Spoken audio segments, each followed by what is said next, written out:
નમસ્કાર કલમ યુદ્ધ સમાચારની સાથે હું છું આપની સાથે પાયલ બામભણિયા। તો જોઈએ આજના મહત્વના સમાચારમાં। રાજકોટ જિલ્લાના ધોરાજી સરકારી હોસ્પિટલના તબીબો અને પ્રાઇવેટ મેડિકલ ઓફિસર અને લેબોરેટરી આજે અળગા રહ્યા। બંગાળની ઘટનાને વખોડી અને રોષ વ્યક્ત કર્યો। તેને ન્યાય મળે તેવી માંગ કરી અને કાળી પટ્ટી પહેરી વિરોધ પ્રદર્શન કરે।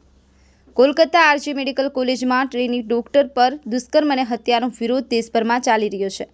ત્યારે આજરોજ ધોરાજી સરકારી હોસ્પિટલમાં વિરોધ કરવામાં આવ્યો। સરકારી હોસ્પિટલમાં ડોક્ટરો અને રેસિડેન્ટ ડોક્ટરો હડતાળ પર ઉતર્યા છે અને ઓપીડી તથા વોર્ડ સર્વિસથી દૂર રહ્યા। જોકે ઇમરજન્સી સેવા ચાલુ રાખવામાં આવી હતી।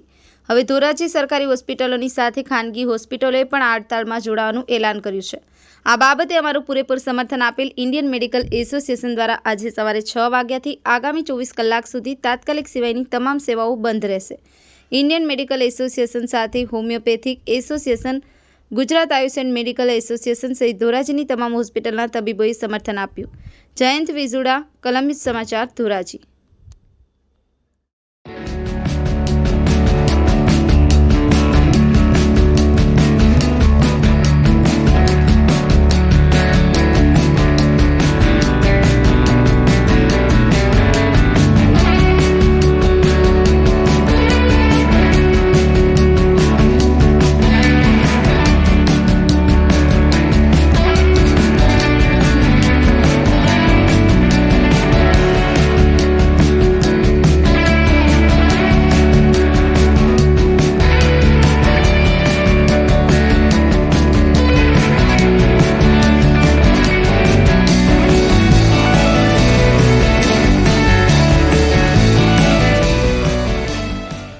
Doctor મિરલ દસાણિયા, pathologist.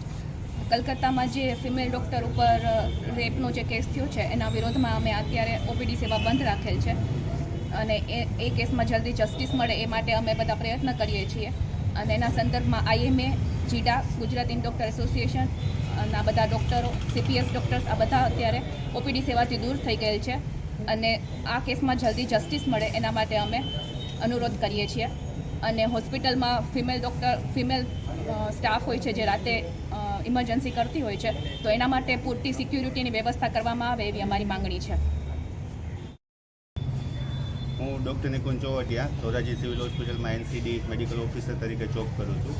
આજથી 1 વીક પહેલાં જે કોલકાતાની અંદર લેડી ડૉક્ટર ઉપર જે ઇન્સિડન્સ થયો આરજીકર મેડિકલ કોલેજની અંદર, જે રાતે 36 કલાકની ડ્યુટી કરીને આરામ કરવા માટે ઓડિટોરિયમ રૂમમાં જઈ અને ત્યાં આરામ કરતી હતી, તેના પર આ લોકોએ રેપ કરીને એનું મર્ડર કરી નાખ્યું અને એને હજી જસ્ટિસ મળ્યો નથી। એના માટે ઓલ ઇન્ડિયા બધે પણ મીન્સ મુવમેન્ટ ચાલી રહી છે, સ્ટ્રાઇક ચાલી રહી છે। તો એ બાબતના સપોર્ટમાં અમે આજે ધોરાજીમાં પણ સ્ટ્રાઇક કરી છે। જ્યાં સુધી એ લોકોને જસ્ટિસ નહીં મળે ત્યાં સુધી અમારી સ્ટ્રાઇક ચાલુ રહેશે અને અત્યારે ઇમરજન્સી સેવા ઓનલી ચાલુ છે અને ઓપીડી અને નોન ઇમરજન્સી સેવાઓ બધી બંધ કરવામાં આવી છે। જો જસ્ટિસમાં હજી પણ ડિલે થશે તો આગળ ઇમરજન્સી સેવાઓ પણ બંધ કરવાના મીન્સ નિર્ણયો ચાલી રહ્યા છે। તો એ પણ અમે આગળ જઈને જે કાંઈ અમારું એસોસિએશનને નક્કી કરશે એ રીતના અમે પણ એ રીતના ફોલો કરશું એને।